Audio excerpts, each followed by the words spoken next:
Heroes of Might and Magic, the Olden Era.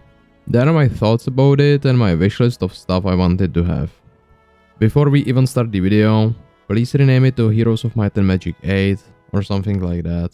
Don't mix subnames and numbers. Thanks Ubisoft. Anyway, there is the settings for this video. I am Heroes of Might and Magic fan, to a point. I played tons and tons of Heroes 3 back in the day, including all the official expansions. Huge emphasis on official, because unlike the fanatical community surrounding it, no, the fan-made expansion is not an official expansion and it doesn't count toward the intended experience of the game. No matter how good it is, I like it, but that doesn't mean it's official or that it reflects what the developer wants or does. I also like Heroes 4 a lot. It's a hugely flawed game with many shortcomings, but it introduced some pretty neat features that I'm absolutely convinced should be in any other Heroes of Might and Magic game. And these mechanics are absolute game changers. Lastly, I mainly play Heroes in multiplayer with my friends. I am co-op enthusiast, and while I like myself some PvP, I mostly focus on cooperation. The fun aspect and quality time with my friends I can look back at. I also play other games beside Heroes 3 and other turn-based games, and I keep my mind open about what could be improved. Unlike the majority of Heroes fanboys, who just want to play 25 years old and massively outdated the game. Before we start, this video is my opinion and is based on my priorities. Leave your thoughts in the comment section below and we can have civilized conversation about it here. It is also all based on the current demo that's available on Steam. And parts of my opinions are based on the original Heroes 3 game and its HD edition, original Heroes 4, 5 and 6 games. I haven't played Heroes 1, 2 and 7. That being said, let's talk about Heroes Olden Era. And let's start with my first impression of the Steam demo version. I like the menu and I like the graphics. The graphics definitely scream Warcraft to me, and I'm pretty certain the lead designer for this game sat next to graphics lead designer in university and just copied his homework. But you know what? It works. It's pretty good approach, everything fits nicely and it fits the camera angle and view perfectly. Way better than Heroes 6 or 7 in my humble opinion. The UI is also pretty well designed, although I do have few thoughts of what could be improved. At times I feel lost and I'm also getting a bit annoyed by the fact that I cannot click anywhere on the town on the adventure map to make my hero go there. I have to specifically click on the entrance tile to do that, and there are other small things that annoys me. On the other hand, we finally have descriptions for items on the adventure map. The HD edition should take notes here. The movement of heroes on the adventure map is a bit weird, as I am very much used to green and red arrows from Heroes 3 showing me how far my hero can actually go, and yellow arrows from Heroes 4 showing me whether I can get intercepted by opponents or not. In the Olden Era, green is where I can go, red is combat, and grey is where I cannot go. I kinda see where they are coming from, but I don't like it that much. Enough about the adventure map, let's talk about the resources. These are critical to any Heroes game, and I like to see that they learned their lesson and gave us more than just gold. This is great, but I personally don't like the alchemical dust that we can get by scrapping artifacts for upgrading spells and even for some buildings. If we continue to the town, there are a lot of buildings that can be built, maybe even one too many for my taste. Playing Heroes 3 back in the day and replaying it recently with the HD edition, I reminded myself that more is not always better, and since most of the extra buildings just work as an upgrade to what we already have, and only one or two buildings provide some very specific functions, it makes all towns feel the same to me. Also, the names of some buildings sounds like something ChatGPT came up with, as it doesn't really match the feel or aesthetic of the factions, and I'm missing one very crucial building, but we are gonna talk about it later, towards the end of this video. That's because now it's time to talk about units. We have 7 units in each town, each with 2 upgraded versions. The demo version comes with 4 towns, that's Temple, Schism, Necropolis and Dungeon. What the hell is Schism? And where the hell is Rampart? Minus 50 points to Slytherin or something like that, I don't really care. Each town also comes with about 20 predetermined heroes, each with its unique abilities, like in Heroes 3. I never really like this approach as it makes everyone play one hero specifically all time, but I guess I'm just weird for wanting to actually experience anything else than just the meta heroes. Anyway, the upgraded versions of units are not upgrade 1 and upgrade 2 that could be like stuck together, but rather two specific options, each designed to do very specific tasks. For example, Necropolis have the base skeletons, which can be upgraded to either skeleton swordsmen or something like that, or skeleton archers. And with this example comes my biggest issue with the whole system. It's basically given what everyone is gonna be using. For each unit, one upgrade path might as well not be there, because everyone wants one extra caster, one extra ranged unit, or one extra tanky unit. There might be two upgrade paths, but only one is gonna be used by everyone. The upgrades are usually not even very distinct visually and are just different colors with some extra gear, but this is fine for me. This time around, each faction comes not only with some magic, but with laws. This is just another name for research, and while the research, excuse me, laws varies a bit between factions and their specializations, like with buildings. If you have already seen one, you have seen them all.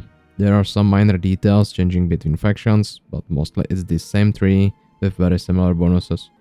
I don't mind this system, but never in my life playing any heroes I thought, this game needs a research system.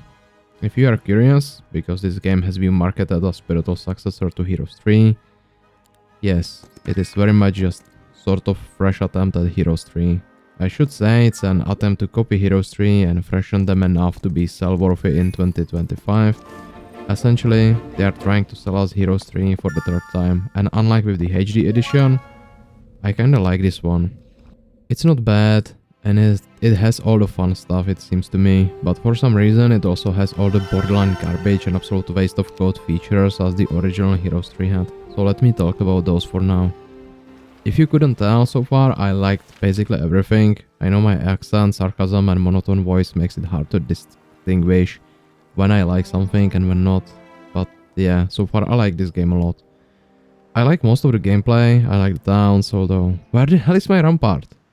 I like the adventure map, I like the combat, I haven't really touched much of the spells and the level up and attribute mechanics feels barren, same as Heroes 3. I guess once you enjoy the Heroes Force magic, attributes leveling and class systems, everything kind of feels too simple and barren after that.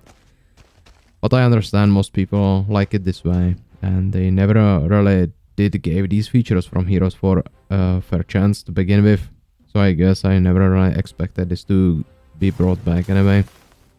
What I don't understand and what I deem to be the most stupid feature is single-use points of interest on the adventure map. By this I mean like the stuff like Hero Tomb, the random encounters, points of interest, etc. In Heroes 4, these regenerate over time and any player can revisit them for some extra reward in form of experience, gold and possibly even artifact if they are lucky. In Heroes 3 and the HD edition and Olden Era, there is no point for anyone to visit these later down the line. This means that about 80% of the map is absolutely useless and not worth exploring in mid and late game. Given how big role the adventure map plays in games like this, I would expect them to actually recycle this idea from Heroes 4 and other turn-based games to make the map feel a little bit more alive. The other big gripe I have with this game, and I had it with Heroes 3 even back in the days, is what I call the stupid windmills. Windmills are these buildings that they give you a little bit of resources every week. In Heroes 4, these work in similar way to other mines. You capture them once, and as long as you kept your control over them, they gave you some resources once a week. Not here though. You gotta visit them once a week yourself with a hero. What a heroic deed this is, going around and collecting taxes. Doesn't feel like a chore and waste of time to all players on the map in multiplayer games at all. This is sarcasm by the way, just in case you couldn't tell. The same can be said about dwellings. I don't like the building of Caravan in Heroes 4. I believe this was later reintroduced in Heroes 5. I am not sure about Heroes 6 as I haven't played that one much. It is what it sounds like it is. It's a building that lets you buy units remotely. It doesn't magically teleport them to your town, but rather transports them slowly at the same rate as it would take them to actually walk there. It cannot be used if there are enemy units between the dwelling and the town. And it is literally the same as working it with your heroes and making the stupid hero train. Just less painful, doesn't feel like a chore, and doesn't waste time of every single other player in the game. Waiting for you to finish your goddamn turn. Hauling 6 heroes worth of units to one place. On the topic of units, the dwellings only produce the basic units, and you cannot convert them to better units even if you wanted to pay some extra.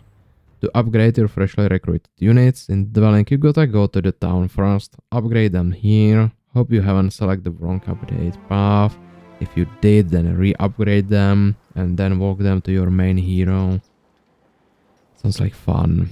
Can you tell? I think this one is stupid. Come on, it's 2025. We all know that quality of life stuff is important.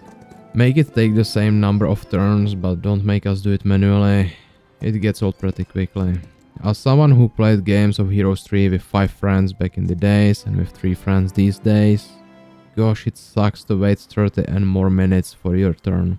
Only because everyone wants to collect all resources every week, all creatures and all upgrades each week, so they are not left behind on the power curve. Like literally we played games that took days to finish, just because that's how tedious it gets with these stupid functions. On the other hand, I played multiplayer games of Heroes 4 in which turns took significantly shorter time, just because stuff like persistent ownership of weld mills and caravan buildings exist. The simultaneous turns help with this a bit, but I don't know if they are gonna be introduced. And also it doesn't fix the fact that it gets really old after the first few games. Having 2 strong heroes that are playing Might and Magic, and 4 collectors that are literally playing Enroth Truck Simulator between their set of dwellings and the closest town. And lastly, just to touch on the magic, it feels like Heroes 3's magic with some extra caveat. It's not bad, not as broken or complicated as Heroes 4 magic. I kinda like it, but it is a bit rough at times and I am not fan of the spell levels.